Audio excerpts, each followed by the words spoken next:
அனைவருக்கும் வணக்கம். இளங்கலை நேர்முறை சிலம்ப பயிற்சி பிரிவிலிருந்து பயிற்சியாளர் கிட்டு. இன்றைக்கி இந்த காணொலியில் நம்ம என்ன பார்க்க போகிறோம் அப்படின்னா, சிலம்பத்தில் உள்ள அடிப்படை பிடிமுறையும் அதை சார்ந்து அடிப்படை சுற்றுமுறையும் பற்றி நம்ம பார்க்க போகிறோம். இது என்ன அடிப்படை பிடிமுறை, அடிப்படை சுற்றுமுறை அப்படின்னு சொன்னால், சிலம்பத்தில் நிறைய இடங்களில் நம்ம பார்த்துட்ருக்கோம். சுற்றுமுறைகள் வெவ்வேறு வடிவங்கள் இருக்குது, வெவ்வேறு வடிவங்களில் பண்ணிகிட்டு இருக்காங்க. ஆனால் நம்ம அதை எப்படி பண்ணுறோம் அப்படிங்கிறதையும், இந்த பிடிமுறை சுற்றுமுறைக்கு என்ன பிடிமுறை நம்ம பயன்படுத்துகிறோமோ, இதே இது நேர்முறையில் நம்ம அந்த பிடிமுறை எப்படி நம்ம பயன்பாட்டில் இருக்குங்கிறதை பற்றியும் ஒரு சில இதாக நம்ம பார்த்துடலாம். ஓகே, இப்போ வந்து நம்ம இந்த பிடிமுறைகளை பற்றி பார்த்துடலாம். இந்த பிடிமுறைங்கிறது கம்போட இரு நுனி இருக்குது. அதில் ஒரு நுனியில் பார்த்திங்க அப்படின்னா விரல் இடைவெளி விட்டு நம்ம வலது கையை பிடிக்கிறோம். சரிங்களா? வலது கை பிடிச்சதோட கம்பை நேராக உயர்த்தி நம்மளுடைய கட்டவரல் இருக்குல்ல, வலது கை கட்டவரலுக்கு நேர இடது கை மொழியை மடக்கி இப்படி வச்சு நிச்சயமாக இடது கை பிடிக்கிறோம். இந்த பிடிமுறைக்கு பேர் வந்து சமட்டி பிடி அப்படின்னு சொல்லுவாங்க.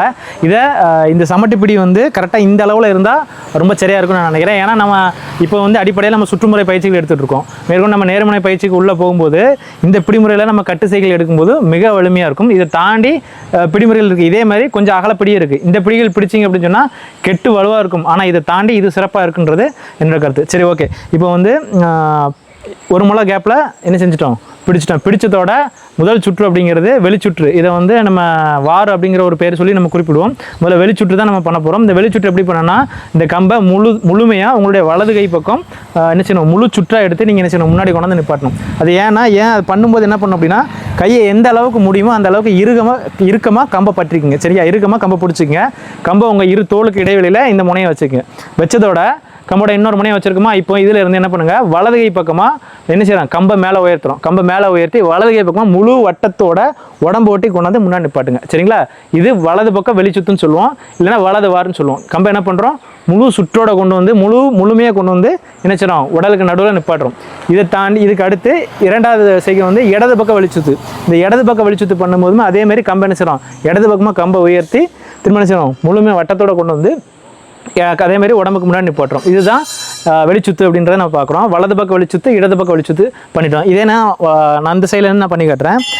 இந்த சைடில் நான் பார்க்கும்போது அதே மாதிரி என்ன பண்ணுங்கள், வலது பக்கம் முதல்ல என்ன பண்ணுறோம், வெளிச்சுத்து பண்ணும்போது கம்பை உடம்பு ஒட்டி கையை இறுக்கமாக பிடிச்சி பண்ணுங்கள். அப்போ தான் நேர்முனை சண்டையில் கட்டு பயிற்சி பண்ணும்போது உங்களுக்கு ரொம்ப கை எந்த வலியும் இல்லாமல் வலுவான முறையில் நம்மளால் கட்ட முடியும். சரிங்களா? சரி, இப்போ வலது பக்கம் வெளிச்சுத்து பார்த்தாச்சு. என்ன செய்கிறோம், கம்பை உடம்பு ஒட்டி கொண்டு வந்து முன்னாடி நிப்பாட்டுறோம். அதே மாதிரி இடது பக்கம் வெளிச்சுத்து பண்ணும்போது என்ன பண்ணுங்கள், அதே மாதிரி இடது பக்கம் வெளிச்சுத்து பண்ணும்போது இங்கே பாருங்கள், இங்கேருந்து அதே மாதிரி இடது பக்கமாக உடம்பு ஒட்டி கொண்டு வரும்.